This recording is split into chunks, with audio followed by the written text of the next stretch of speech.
बिस्मिल्लाहिर्रहमानिर्रहीम। अस्सलाम वालेकुम। 70 की दिहाई थी। कोई आजकल वाला पाकिस्तान तो था नहीं। इसने कराची में मौजूद अमेरिकी लाइब्रेरी में कदम रखा और पढ़ना शुरू कर दिया। वो प्यासा था और इल्म पीता चला गया। कुछ ही सालों में इंजीनियरिंग में टॉप किया और अमेरिका चला आया। काम काम और बस काम। वो अपने खानदान में वाहिद ग्रेजुएट था, अकेला खुशनसीब जिससे मुल्क से बाहर काम मिला, और वाहिद कफील काम के दौरान उसकी एक वाइट अमेरिकी मार्गरेट से शादी हो गई। तरक्की पर तरक्की, अपना घर, अपनी गाड़ी, बैंक बैलेंस, वो मंजिलों पर मंजिलें तय करता चला गया। काफी सालों बाद वो आज अपनी बीवी के साथ पाकिस्तान लौटा। सन 83 का जमाना था। सब लोग खूब खुश हुए, मगर एक जरूरी काम से कंपनी ने वापस बुला लिया। बीवी को पाकिस्तान छोड़कर एक हफ्ते के बाद वापस आने का कहकर वो अमेरिका रवाना हो गया। 26 घंटों के तवील सफर के बाद उसने रात की तारीकी में न्यूयॉर्क में मौजूद अपने घर का दरवाजा खोला और बिस्तर पर आकर ऊंधे मुंह लेट गया कि सुबह काम पर पहुंचना था। उसने बमुश्किल तमाम 6 बजे का अलार्म लगाया। सुबह उसकी आंख 11 बजे खुली। वो काफी देर तक हैरान और परेशान घड़ी को देखता रहा। उसने छलांग मारकर बिस्तर से उठने की कोशिश की, मगर ये क्या, वो तो अपने आप को 1 इंच भी न हिला पाया। उसने घबराहट में चीखना चाहा, मगर कोई आवाज न निकल सकी। रात के किसी पहर जब वो ख्वाबों में दुनिया फतह कर रहा था तो कुदरत को कुछ और ही मंजूर था। इसे फालिज का अटैक हुआ और सुबह तक उसका जिस्म, उसका चेहरा और तमाम अजलात किसी भी किस्म की हरकत से माजूर हो चुके थे। उसका दिमाग कुछ कुछ काम कर रहा था, मगर उसे बड़ी मुश्किल पेश आ रही थी, ये सोचते हुए कि वो कौन है, उसका नाम क्या है, बीवी बच्चे माँ बाप कौन है। वो सब कुछ भूलता चला जा रहा था। याददाश्त का खोना बिल्कुल ऐसा ही है जैसे कोई किस्तों में खुदकशी करे। हल्के हल्के, रफ्ता रफ्ता,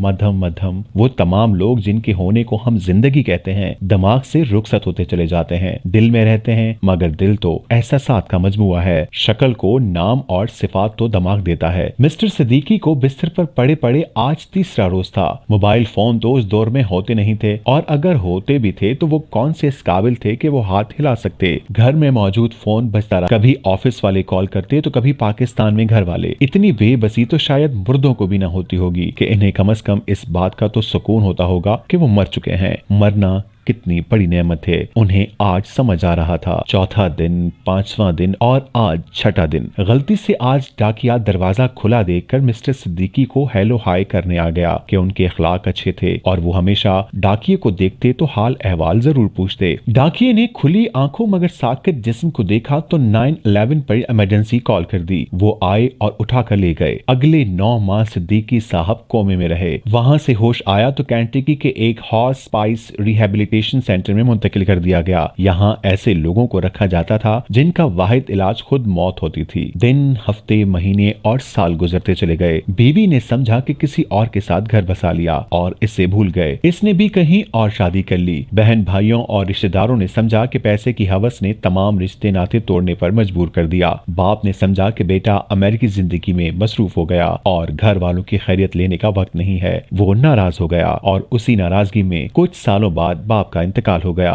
माँ फिर माँ होती है। वो आखिरी वक्त तक इंतजार करती रही कि एक दिन उसका बेटा जरूर वापस आएगा। उसने मरते वक्त भी वसीयत कर दी कि जब बेटा आए तो उसकी कब्र पर जरूर ले आएं। आज इस वाक़े को 33 साल और 4 माह होने को आए हैं। मिस्टर सिद्दीकी, कोई उनका पूरा नाम नहीं जानता, आज भी बोलने की सकत नहीं रखते, मगर थोड़ा बहुत खा पी सकते हैं। पिछले चंद माह से इस सेंटर में एक पाकिस्तानी आता है। उसका नाम शाहिद है। शाहिद उन्हें देखता तो उसे शक गुजरता है कि ये पाकिस्तानी है, मगर एक क्लीन शेव बूढ़े को देखकर अंदाजा लगाना मुश्किल था। बोल तो वो सकते नहीं थे। आज मिस्टर शाहिद को एक तरकीब सूझी। वो घर से पाकिस्तानी चिकन बिरयानी ले गए और मिस्टर सिद्दीकी के सामने रख दी। मिस्टर सिद्दीकी के पूरे जिस्म में सिर्फ आंखें बोलती थीं। आज तो जैसे वो उबल पड़ी। नर्स चम्मच से बिरयानी आहिस्ता आहिस्ता मुंह में डालती जाती, मगर इतने आंसू इसमें मिल जाते कि अंदाजा करना मुश्किल हो जाता कि चम्मच में चावल की मिकदार ज्यादा है या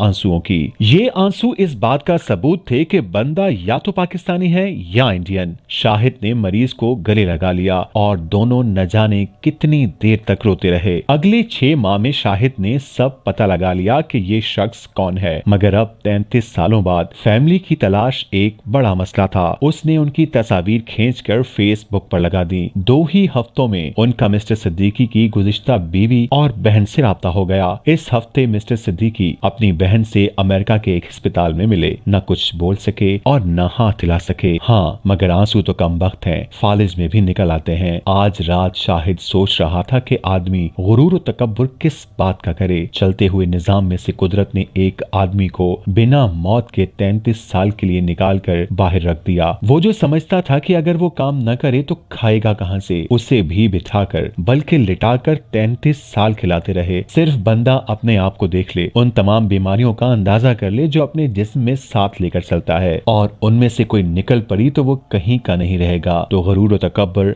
आंसू बनकर बह जाते हैं। या अल्लाह, हम सबको और हमारे सब प्यारों को दुनिया, कब्र, हश्र, आखिरत की तमाम आफात और बिलियात से हमेशा महफूज रख। आमीन।